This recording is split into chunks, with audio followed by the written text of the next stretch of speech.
जीवन की सबसे बड़ी सीख देने वाली कहानी। एक समय की बात है, एक जंगल में सेब का एक बड़ा पेड़ था। एक बच्चा रोज उस पेड़ पर खेलने आया करता था। वो कभी पेड़ की डाली से लटकता, कभी फल तोड़ता, कभी उछल कूद करता था। सेब का पेड़ भी उस बच्चे से काफी खुश रहता था। कई साल इस तरह बीत गए। अचानक एक दिन बच्चा कहीं चला गया और फिर लौट के नहीं आया। पेड़ ने उसका काफी इंतजार किया, पर वो नहीं आया। अब तो पेड़ उदास हो गया था। काफी साल बाद वो बच्चा फिर से पेड़ के पास आया और वो अब कुछ बड़ा हो गया था। पेड़ उसे देखकर काफी खुश हुआ और उसे अपने साथ खेलने के लिए कहा, पर बच्चा उदास होते हुए बोला कि अब वो बड़ा हो गया है, अब वो उसके साथ नहीं खेल सकता। बच्चा बोला कि अब मुझे खिलौनों से खेलना अच्छा लगता है, पर मेरे पास खिलौना खरीदने के लिए पैसे नहीं है। पेड़ बोला, उदास ना हो तो मेरे फल तोड़ लो और उन्हें बेचकर खिलौने खरीद लो।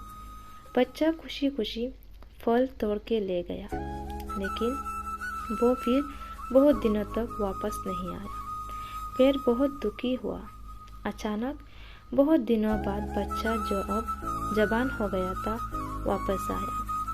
पेड़ बहुत खुश हुआ और उसे अपने साथ खेलने के लिए कहा, पर लड़के ने कहा कि वो पेड़ के साथ नहीं खेल सकता। अब मुझे कुछ पैसे चाहिए, क्योंकि मुझे अपने बच्चों के लिए घर बनाना है। पेड़ बोला, मेरी शाखाएं बहुत मजबूत है, तुम उन्हें काट कर ले जाओ और अपना घर बना लो। अब लड़के ने खुशी खुशी सारी शाखाएं काट डाली और लेकर चला गया। उस समय पेड़ उसे देखकर बहुत खुश हुआ, लेकिन वो फिर कभी वापस नहीं आया और फिर से वो पेड़ अकेला और उदास हो गया था। अंत में वो काफी दिनों बाद थका हुआ वहाँ आया।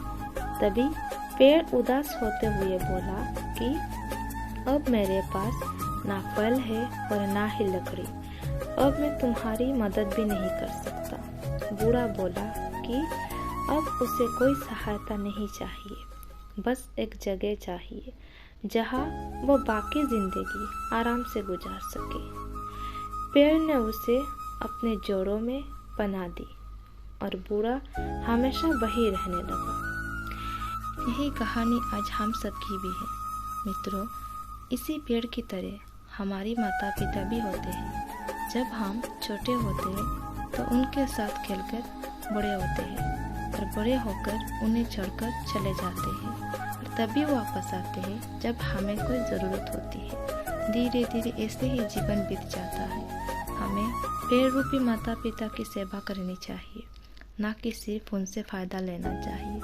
दोस्तों, ये कहानी आप सबको कैसी लगी कमेंट करके ज़रूर बताइएगा। कहानी पसंद आए तो लाइक, शेयर और चैनल को सब्सक्राइब जरूर कीजिएगा। वीडियो को पूरा देखने के लिए थैंक यू। मिलते हैं एक नई कहानी के साथ, तब तक के लिए बाय बाय।